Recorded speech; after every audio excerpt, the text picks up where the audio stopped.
emotions that rescued me when I was near death. An intense rage and a gentle empathy sustained me and provoked me to think anew about liberty. The first words I wrote in New Haven were, "Only rage, lonely rage." I felt nothing cleaner and more intense than rage amidst deathly illness. It came to me in the hospital at night, giving me a torch that ignited amidst kinds of darkness I hadn't before known.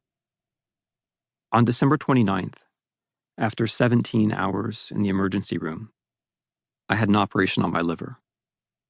Lying on my back in a hospital bed in the early morning hours of December 30th, tubes in my arms and chest, I couldn't ball my fists, but I imagined that I was balling my fists. I couldn't raise my body from my bed on my forearms, but I had a vision of myself doing so. I was one more patient in one more hospital ward, one more set of failing organs, one more vessel of infected blood. But I didn't feel that way. I felt like an immobilized, infuriated me. The rage was beautifully pure, undefiled by an object. I was not angry at God, this was not his fault. I was not angry at the doctors and the nurses, imperfect people in an imperfect world. I was not angry at the pedestrians moving freely about the city beyond my chamber of twisted sheets and tubes, nor at the delivery men slamming their doors, nor at the truckers blowing their horns. I was not angry at the bacteria celebrating the bounty of my blood. My rage was directed against nothing. I raged against a world where I was not.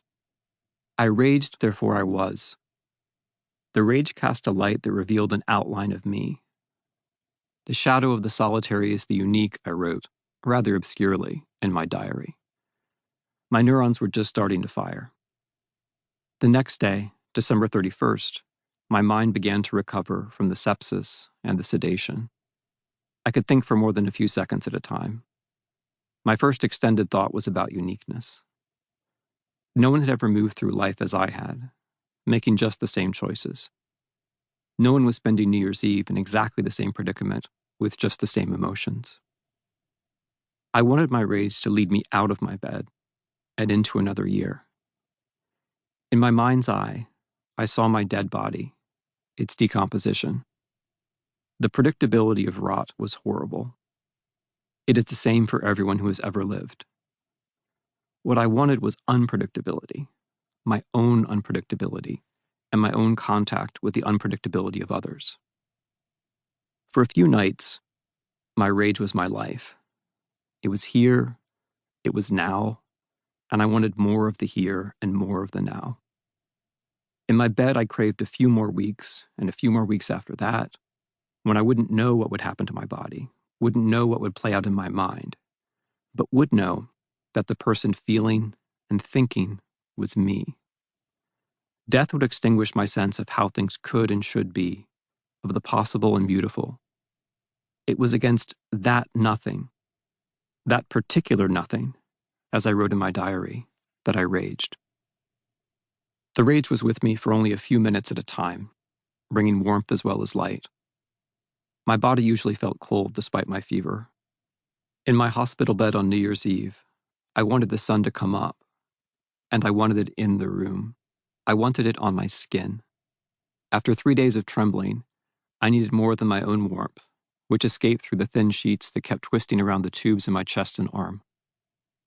The winter sunrise in New England through a thick window isn't much. I was living in symbols and desires. I didn't want the torch in my mind to be a lonely light, and it was not. People came to visit me. My wife opened the shade, and the wan new year entered.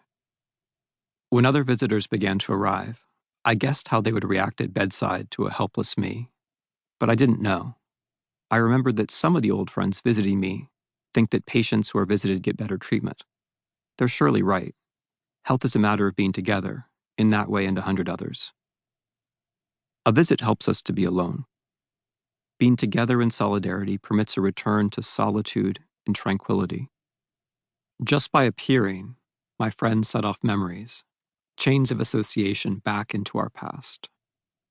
I remembered a moment when one friend had shared that pragmatic view of why patients should be visited.